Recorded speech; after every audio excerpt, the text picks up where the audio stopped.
மாண்புமிகு பிரதமர் திரு நரேந்திர மோடி அவர்கள் நாட்டு மக்களுக்கு ஒரு முக்கியமான அறிவிப்பை நேற்று வெளியிட்டிருக்கிறார். அதாவது இந்த வார் சிச்சுவேஷன்னால கடும் தட்டுப்பாடு ஏற்படுறதுக்கான வாய்ப்பு இருக்கு. அது மட்டும் இல்ல, அடுத்த ஒரு வருஷத்துக்கு தயவு செஞ்சு தங்க நகையெல்லாம் நீங்க வாங்காதீங்க. முடிஞ்ச அளவுக்கு ஒர்க் ஃப்ரம் ஹோம பிராக்டிஸ் பண்ணுங்க.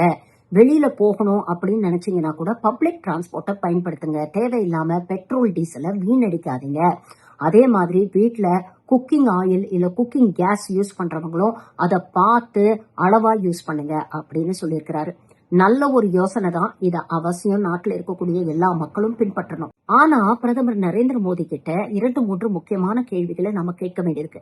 அதாவது இந்த தட்டுப்பாடெல்லாம் திடீர்னு நேத்து தான் உங்களுக்கு தெரிஞ்சதா? இவ்வளவு நாள் இந்த பிரச்சனை இருக்கு அப்படிங்கறத நீங்க எதிர்பார்க்கலையா? 5 மாநில தேர்தல் முடிக்கிற வரைக்கும் ஏன் அமைதியா இருந்தீங்க? இந்த 5 மாநில தேர்தல்ல தினம் ரோட் ஷோ, ரேலி அப்படிங்கிற பேர்ல 18-20 கார் புடைசூழ அவ்வளோ பெட்ரோல் டீசலை வேஸ்ட் பண்ணி பிரச்சாரம் எல்லாம் எதுக்கு பண்ணீங்க? நீங்களும் பேசாம ஒர்க் ஃப்ரம் ஹோம் பண்ணிருந்திருக்கலாமே. அப்புறம் இந்த ஒர்க் ஃப்ரம் ஹோம்னு சொல்றத வீட்ல இருந்து வேலை செய்யறவங்க டிசைட் பண்றது இல்ல சார், கார்பரேட் முதலாளிகள் டிசைட் பண்றது. நாங்க இனிமேல் வீட்ல இருந்தா வேலை செய்வோம் அப்படின்னு சொன்னா இன்னைக்கு வேலையை விட்டு ஈஸியா தூக்கிடுவாங்க. ஏன்னா வேலை இல்லாம எத்தனையோ இளைஞர்கள் கஷ்டப்பட்டுக்கிட்டு இருக்கிறாங்க. அவங்களுக்கு ஈஸியா வேலையை கொடுத்து இவங்க வேலையை அவங்க சாதிச்சுக்குவாங்க.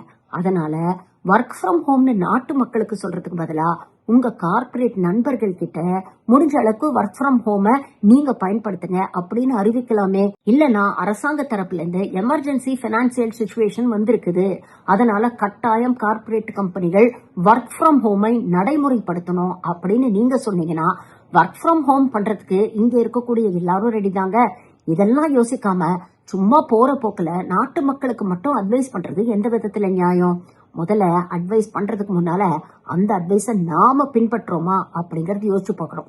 அப்புறம் முக்கியமான ஒரு விஷயம், இனிமேல் யாரும் அனாவசியமா ஃபாரின் டிராவல் எல்லாம் பண்ணாதீங்க அப்படின்னு நமக்கு அட்வைஸ் பண்ண பிரதமர் இன்னைக்கு கிளம்பி ஒரு மிகப்பெரிய ஃபாரின் டூருக்கு போயிருக்கிறாரு. இதுதான் பாஜகவுடைய இரட்டை நிலைப்பாடு.